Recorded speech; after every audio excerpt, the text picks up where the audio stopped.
Greetings and welcome to a Prayerful Pause. I'm Nancy Woodworth-Hill, a spiritual director and companion. Today we continue my series on forgiveness. So this is the third in the series, and we're going to look, we looked at the biblical basis of forgiveness, seeing that forgiveness is part of God's character and urged by Jesus. Then we examined a number of things that forgiveness is not, with hints of what it is. And here we turn to some aspects of what forgiveness is. I mentioned last time that forgiveness is more than feelings, that forgiveness is about releasing our grip on old wrongs, restoring peace, and perhaps mending the relationship. Let's take a look at each of these. First, a few words about letting go. In the physical world, there's some things that are really easy to let go of. A dish that's just too hot to handle, or not taking a second bite of some kind of food that I don't like, for instance. But in our emotional and spiritual and mental spaces, this is more difficult. So we find great challenge in letting go of a past event, how we feel about it, or how certain triggers have us churning that event over and over and over again in our thoughts. It may seem that what happened didn't matter, but it does matter. What if we were to consider shifting the language from letting go to letting be? It's more important to recognize that something mattered. However, the challenging truth is that one cannot change the past, no matter how hard one tries. Some things just need to be set aside and not carried into one's future.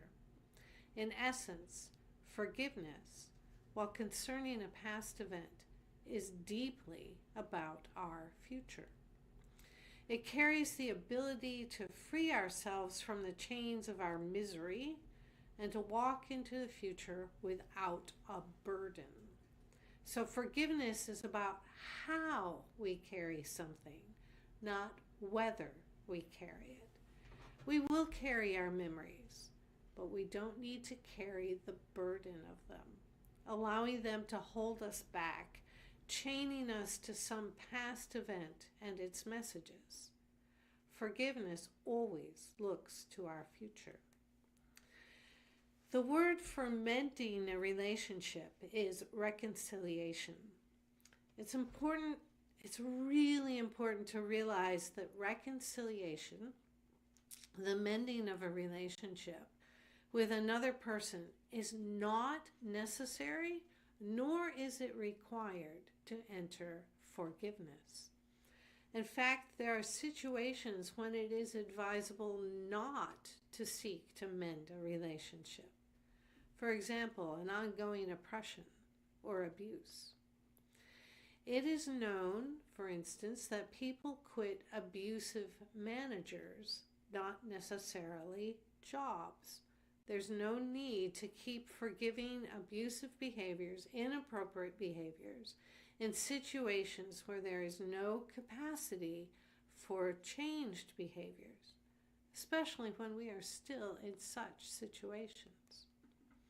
It's worth noting that while Jesus demanded forgiveness, he never demanded reconciliation.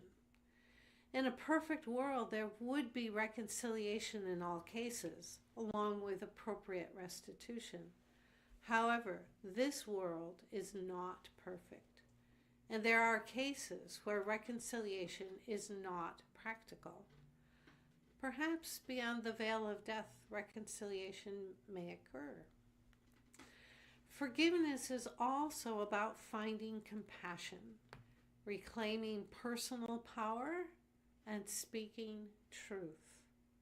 The Reverend Dr. Rob Voyle, that's spelled V as in Victor, O-Y-L-E, taught me about the three faces of compassion. Tenderness, which is redeemed pity in the face of pain. Mischievousness, which is redeemed sarcasm, used in the face of resistance, and fierceness, which is redeemed anger in the face of injustice. We do two of the three well. I use the word redeem in the sense of buying back, returning, seeking wholeness.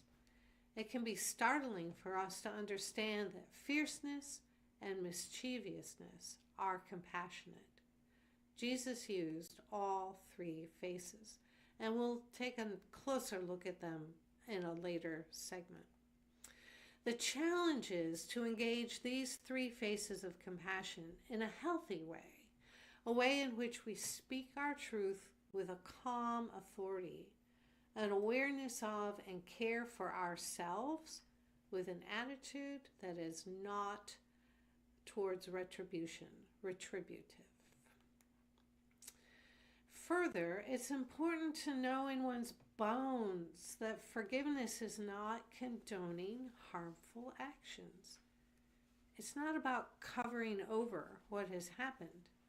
In many ways, forgiveness is about letting be and remembering. To put back together is remember, but in a different way. We'll get more on that later. Forgive and forget, I'll note, are both F words. We don't want to get ourselves into a similar harmful situation into the future.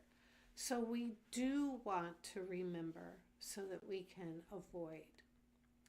We want to break the cycle of hatred and retribution into a life of freedom and love. We want to learn from life in ways that strengthen us as spiritual beings.